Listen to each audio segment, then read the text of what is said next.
Hi friends, 24th March 2020, 21 days of lockdown. The moment that got announced, the first thought in most of my friends' minds was, what do we do for 21 days at home? We've already been at home for almost a week.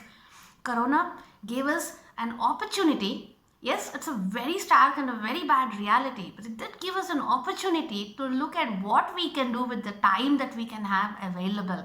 And the next morning, a day that's very auspicious for a lot of India, whether it's Ugadi or whether it's Gudi Padwa, I got up and I had a string of messages on my WhatsApp.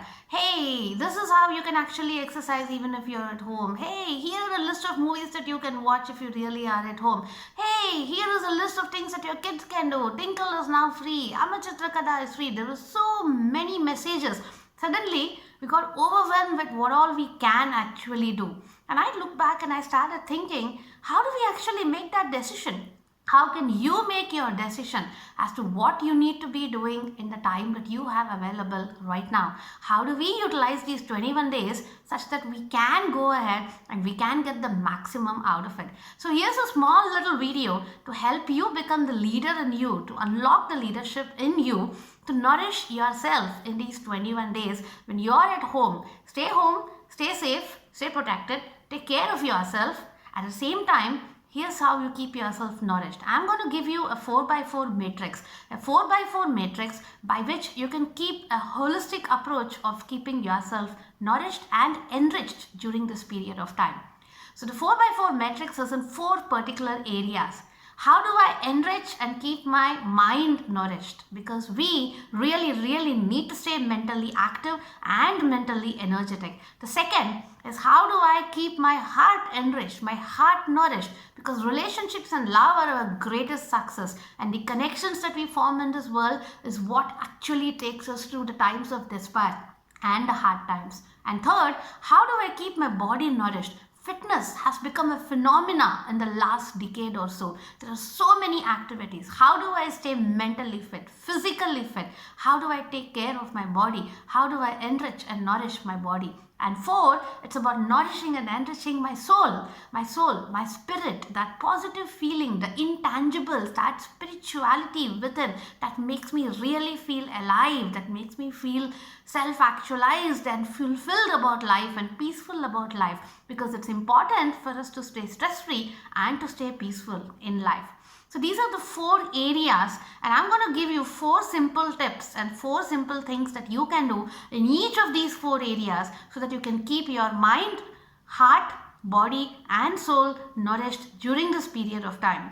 And I said it's a 4x4 matrix. So here's the first 4 things that you can actually do to keep your mind nourished. The first one, look out for puzzles, brain teasers. There are apps today that can give you crosswords to solve. There are apps today that help you give Sudoku to solve. There are apps and there are different books that might have got piled up at home, and your children at home could be a real source of a lot of these puzzles and brain teasers and quizzes.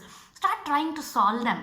Pick up those online tests that you have, the aptitude test, the reasoning test, and start trying to work them out so that you can actually see how your intelligence can progress and how you can keep your mind nourished. So 1, solve puzzles, solve brain teasers, look at for apps, look with children, look at books and look at online resources, and I'm sure you'll find a lot of them available.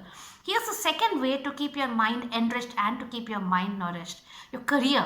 Your career is a time that a lot of us do not path our career. We do not think about how to grow our career. We're so engrossed in the work that we are doing. This is an opportunity for you to go back and revisit that one book that will help you grow in your career. Could be on business, could be on management, could be on technology, could be about the area that you're looking at. Or it could be those articles that you always wanted to read. There is no dearth of free online courses. Could be Coursera, could be Udemy, could be edX. Look at the courses that you actually have. Find something and say, hey, I'm going to learn this. I woke up today morning, and in my field of work, the various sites I usually go to where I have certain free areas and some paid subscriptions, many of them suddenly got free for a month and said, hey, we're giving this to you free for the next 21 days or the next 15 days. So go back, watch out, check what in your career is now available for you in the time that you have. Read that book, write that article, read those, watch those TED videos or go to those courses that you have to enhance your career to the next level. This is the second way to keep your mind nourished.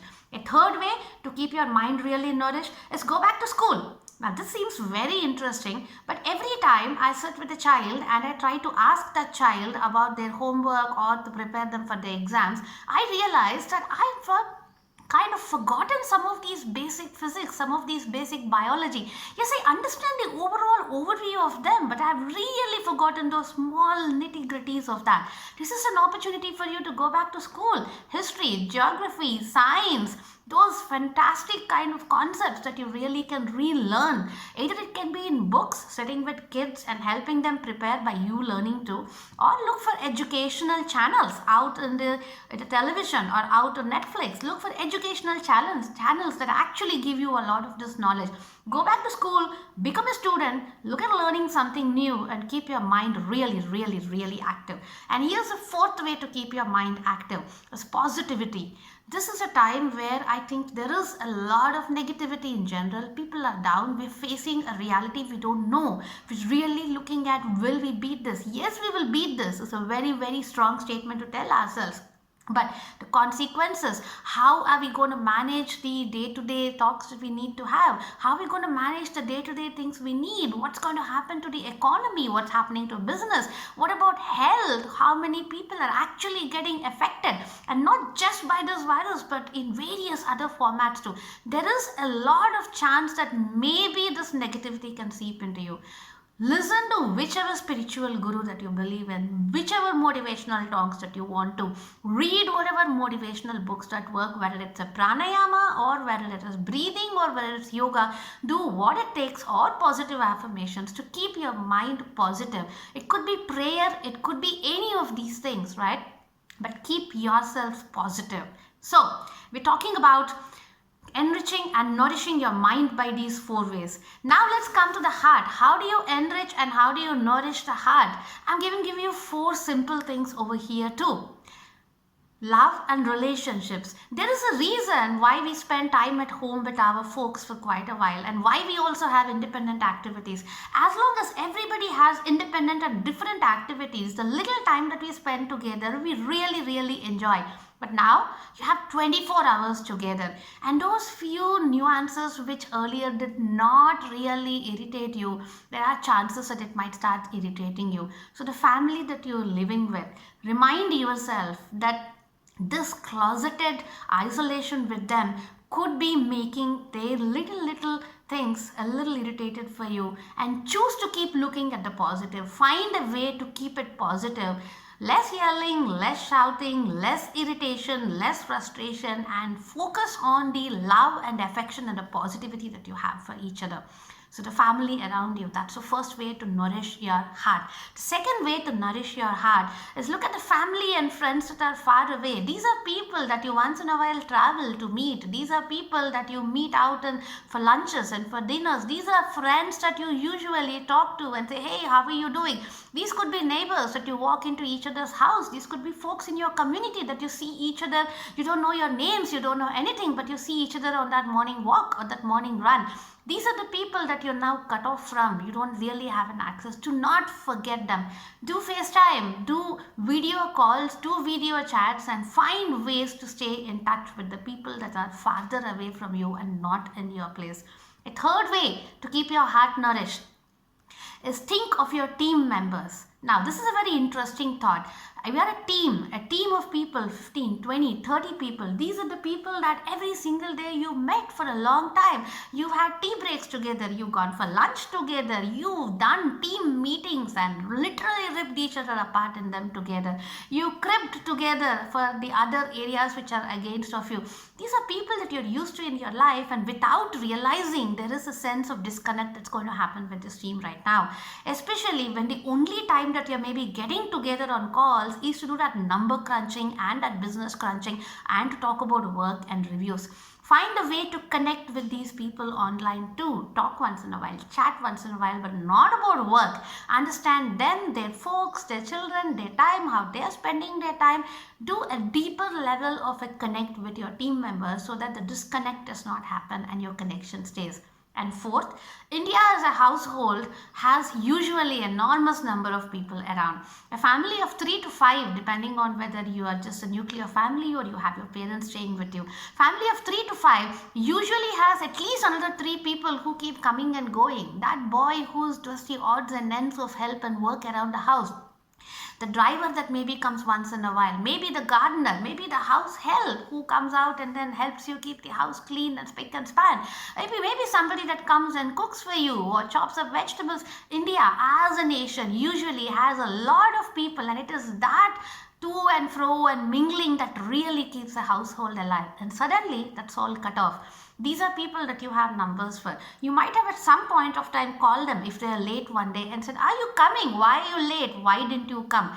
These are the people that you're used to. That plumber, the carpenter that regularly comes to your house, who takes care of things. That medicine shop guy that is just outside of your colony or apartments, who always with a smile knows what medicines you go for on a monthly basis.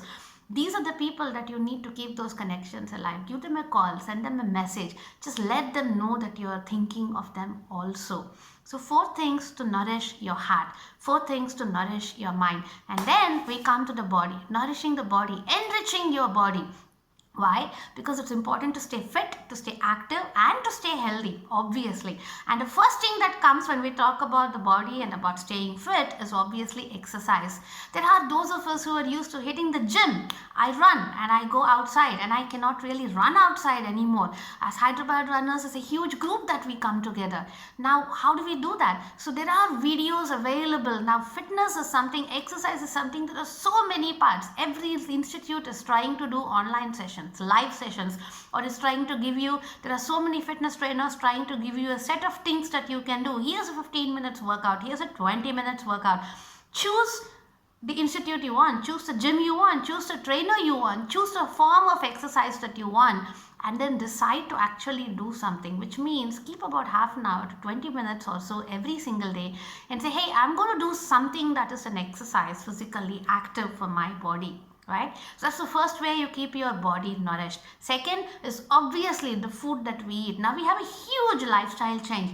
Outside food is out of the question now. The Swiggy, the Zomato, the delivery service happens to be outside question now, which means that we need to find a way to ensure that we are putting nourishing, nutritious as well as good food, and also maintain a kind of variety with what we really make at home. So watch what you eat and ensure that with whatever vegetables are available, you are giving yourself the mix of vitamins and minerals and carbohydrates and protein and fat that you really need to give your body. And of course, under food and the diet also comes the water. Make sure you're hydrating yourself. Remember, summer is up over there, and with a lot of the virus thoughts and the spread, the cool water, the cool drinks and all of that is kind of maybe a little bit of no-go, especially at home. My elderly parents who are used to having a little bit of cold water by this point of time have kind of decided, let's not do that today at this point of time, because let's better not to have any little possibility of not being well. So hydrate yourself well and watch what you really eat is the second way that you can keep your body nourished. A third way to keep your body nourished, and this is something very, very, very interesting, is I'm going to call it household chores. I'm going to change that word and I'm going to say household activities, because chore by definition feels like, C-H-O-R-E. For those of you from India, all of us, there's not C-H-O-R. So C-H-O-R-E makes it feel like an effort and a burden. Instead, the household activities, simple things like sweeping the house, simple things like dusting the house, washing the utensils, these little things that we always maybe had somebody come in and do. Now we don't really have that. So divide and conquer, divide amongst a family and keep rotating these activities amongst a family, and done in a very, very meticulous fashion, completely wholeheartedly. This can be a very, very soulfully fulfilling task and activity because you're doing something for the house. So the third way to nourish and enrich your body is the household chores. And the fourth way is obviously good sleep and good rest. Now here's something interesting. There used to be a time when suddenly I had a day free and I would just sleep the whole day. It's surprising how some of us can actually sleep for 12 to 16 hours continuously if we want to do. Beware of that. Do not just get into that fall of sleeping off for so much of time. Sleep the right amount of time. Get the right amount of rest while doing all of the other physical activities and exercises and watching your diet and doing the household activities, and nourish your body and enrich your body constantly during this time. And last but not the least is to enrich your soul, to nourish your soul. Why? Because this is a time of uncertainty and stressful thoughts could really be the way. So managing those stress and keeping ourselves peaceful, keeping ourselves fulfilled and at a positive thought is really, really critical. So what do we do? For all of us who have always said, I wish I had the time, if I had the time, I would learn an instrument, I would read more books, I would, maybe kind of dance a little more, I would watch those interesting movies, I would spend some time. Just for all of us who had that, if only I had the time, I would do this particular hobby. And right now, of course, an indoor hobby or an indoor interest, now is the time that you have. Every time you suddenly get time, here's something interesting I've seen. When I apply for a course and then I keep a chunk of my time available for that, and that course is over, those 2 hours a day I've kept for that suddenly gets dissipated, and before you know it, the time gets lost. So it's important to immediately put a different activity into it. So keep that little bit of time for that hobby, that interest that you always wanted to do. And that's one way that you can nourish and enrich your soul. A second way that you can nourish and enrich your soul is, very interestingly, stories. Stories are beautiful. Stories have fun. Stories have learning. Stories have the power of drama, the power of emotions, the power of realizations. It could be the basic stories of childhood, could be fables, could be stories and examples of real life out in this world.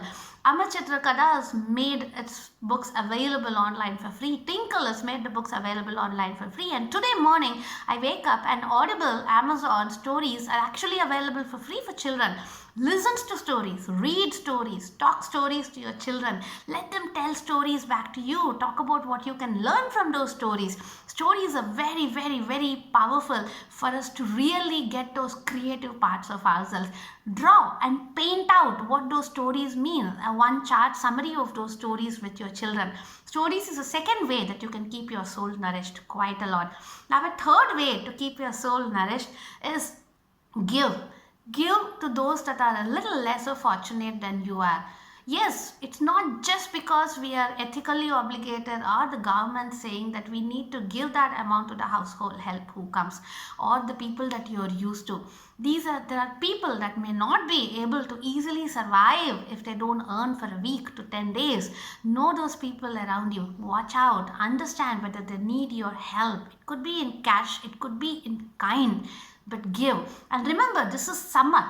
And a lot of us have the habit, right outside my house, there's always a bowl of water outside the gate for the birds and the animals to have, and a little bit of food everywhere for them to have. It is summer and the birds and the animals do not understand that there is corona and that the people are not outside right now. So still watch out for them, feed them. Put some water out over there, and remember that in this summer there is an additional challenge, and for us the only way for us to stay soulful as an economy, as an ecosystem, is to be there for other people along with being there for yourself.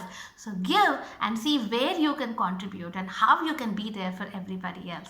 And the fourth way to nourish your soul is, very interestingly, cook something.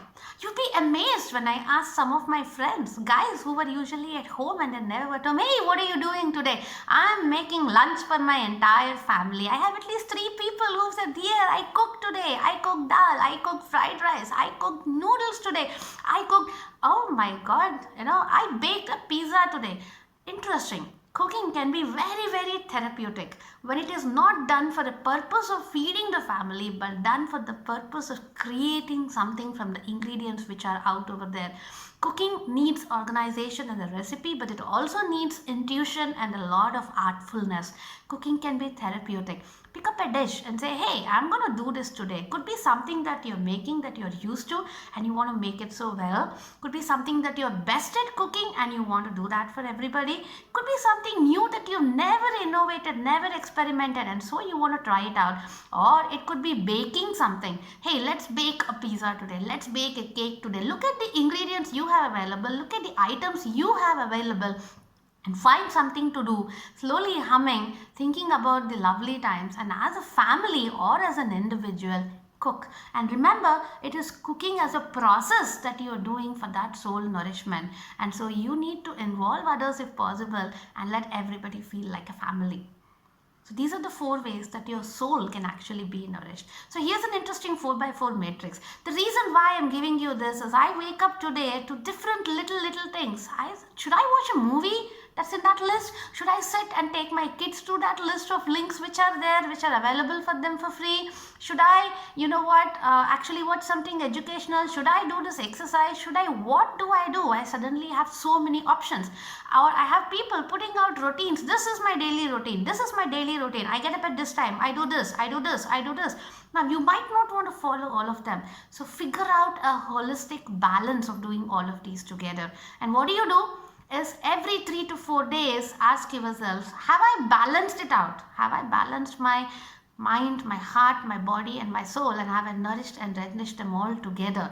And if you've not, then the next part of the week is an opportunity for you to pick up something that you've not done the previous 3 to 4 days and actually do that right now. Some activities can take care of multiple things. For example, cooking with your family can stimulate the mind, can stimulate the soul, and can stimulate the heart. For example, playing chess with kids can stimulate the mind and can stimulate the heart. Learning something new with kids. So there are different activities. As a team of 2 to 3 people that you're working together, choosing a particular career learning part and learning together can actually stimulate the heart as well as stimulate your mind. So try to choose activities amongst a number of things available and create not just one set routine, but maybe a balanced holistic routine during this time when you're at home. Stay safe, stay connected, stay nourished. All the best. And if you like this video, and if you would like to see more of these kind of videos, maybe a few tips on one of these, subscribe to the channel, that's Leadership Unlocked, right over here. And this is Revati, and hope to see you again further.